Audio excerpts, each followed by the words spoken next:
आपल्याकडे काय काही लोकांची गाडी स्पीडनी जायला तयारीच असते आणि काही लोक असे आहेत, काही कार्यकर्ते असे आहेत आपल्या नागपूरच्या भाषेत, ते सकाळपासून संध्याकाळपर्यंत बोहारी बैलवतात. सकाळी उठलं, अबे तू कायले करते, तुले काय भेटन, ते बावनकुळे फडणवीसलेच तर मंत्रीपद भेटते, तू कायले एवढी मरमर करते.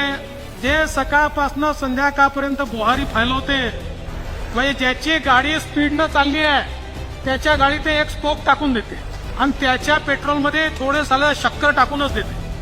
त्या बोहारी फैलवणाऱ्या सन्माननीय कार्यकर्त्यांना विनंती आहे, 3 महिने तुम्ही घरी बसा. 3 महिन्यात पुन्हा एकदा सरकार निवडून आणतो आणि मग तुमची बोहारी पण दूर करून देतो.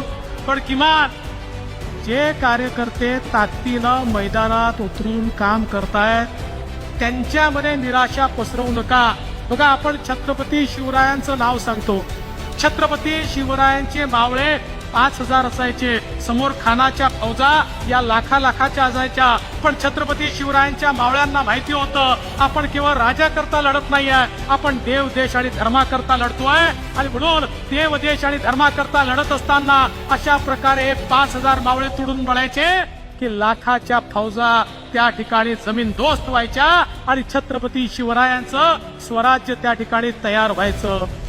आपली लढाई ही कोणाला मुख्यमंत्री मंत्री करण्याकरता नाहीये, आपली लढाई रयतेचं राज्य आणण्याकरता आहे, प्रत्येक व्यक्तीच्या जीवनामध्ये सकारात्मक परिवर्तन करण्याकरता आहे, प्रत्येकाचं जीवन बदलण्याकरता ही लढाई आपण या ठिकाणी लढतोय.